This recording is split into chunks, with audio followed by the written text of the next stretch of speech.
शांति। आज है गुड़ी पड़वा। आप सभी दर्शकों को गुड़ी पड़वा की हार्दिक हार्दिक शुभकामनाएं। गुड़ी पड़वा अर्थात नव संवत्सर।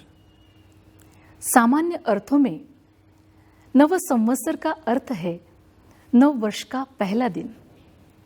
भारतीय नववर्ष का प्रारंभ चैत्र शुक्ल प्रतिपदा से ही माना जाता है और इसी दिन से ग्रहों, वारों, मासों और संवत्सरों का प्रारंभ गणितीय और खगोल शास्त्रीय संगणना के अनुसार माना जाता है।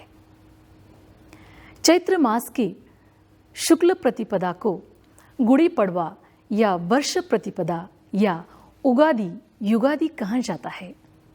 गुड़ी का अर्थ विजय का पताका होता है। यह गुड़ी है ही विजय की, त्याग और तपस्या के फल की। गुड़ी पड़वा अर्थात युग परिवर्तन की कहानी। हमारे देश के उत्सव तो है ही, लेकिन उनके अंदर कुछ न कुछ रहस्य छिपे हुए हैं। शालिवाहन राजा की कहानी आपने तो सुनी होंगी। शालिवाहन राजा हो या हमारे महाराष्ट्र के श्री छत्रपति शिवाजी महाराज, जिन्होंने अपने नाउम्मीद मुरझाए हुए सैनिकों को उमंग उत्साह का जल छिड़ककर और उनमें हिम्मत की जान भर दी।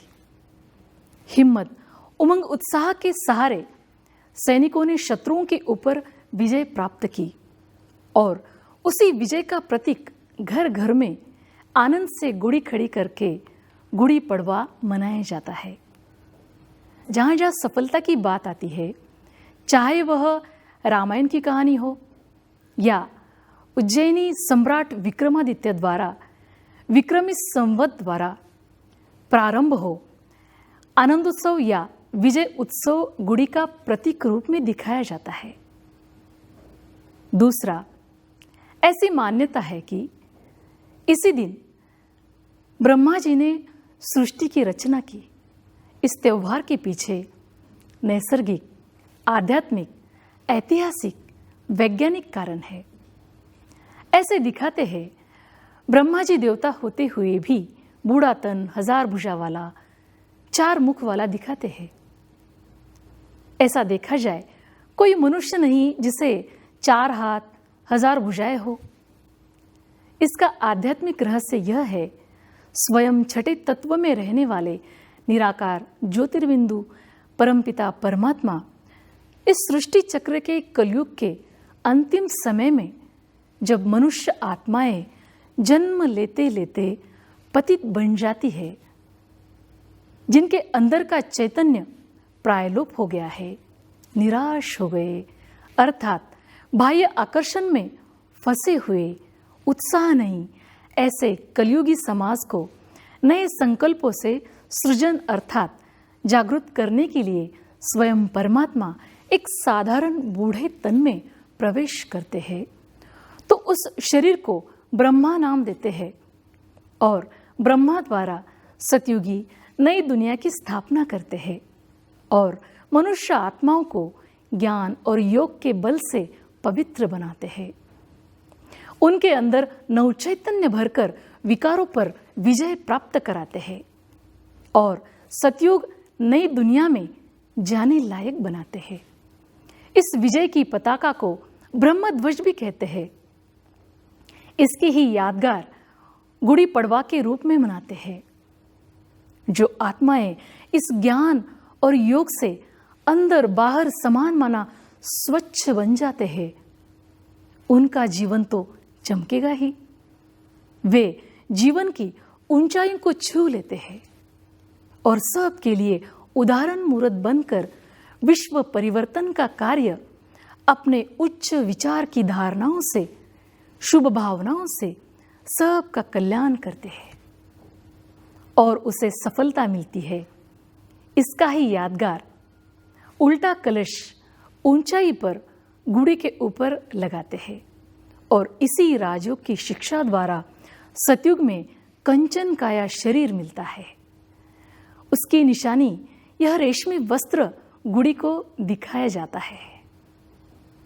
ऐसे ही विजयी आत्माओं को विजय की माला पहनाई जाती है। इसीलिए गुड़ी को गेंदे के फूल की माला पहनाई जाती है। नीम के पत्ते स्वास्थ्य और बीमारी पर इलाज के लिए उपयोग किया जाता है। और हमारे जीवन के अंदर हम पास्ट की बातें हो या संबंधों को लेकर मन में कड़वाहट को लेकर बैठते हैं। कई ऐसी घटनाएं हैं जो कड़वी होती है। कुछ बातों को भूलकर, बीती को बिंदी लगाकर जीवन में आगे बढ़ते रहना है और मन में जो कड़वाहट है उसे भूलकर सबको माफ करके, माफी दिलाकर बड़े विशाल दिल से माफ करना है। इसका प्रतीक नीम के फूल, मीठे बतासे और खट्टी कैरी का प्रतीक है। तो आज से हम बीती को बिंदी लगाकर आगे के लिए सुधि लेना है। तो ऐसे रूहानी विजयी योद्धाओं का निर्माण करने में प्रजापिता ब्रह्मा कुमारी ईश्वरीय विश्वविद्यालय पूरे विश्व भर में अग्रसर है। तो आइए पुरनपोली, श्रीखंडपुरी, नीम के कड़वे घूंट के साथ जीवन के सकारात्मक परिवर्तन की प्रेरणाएं ले, सकारात्मक संकल्पों का सृजन करें। व्यवहार में शुद्धता, परिवार में स्नेह, जीवन में प्रसन्नता, उमंग, चैतन्य, नई आशाएं लाए। ब्रह्मा कुमारीज विश्वविद्यालय ऐसे आध्यात्मिक नेतृत्व की निर्माण कर रहा है। तो हम आपको भी निमंत्रित करते हैं, इस विश्व के सकारात्मक परिवर्तन में आप भी हिस्सा बने। फिर से आपको और आपके परिवार को ब्रह्मा कुमारी इस परिवार की ओर से गुड़ी पड़वा की ढेर सारी शुभकामनाएं। ओम शांति।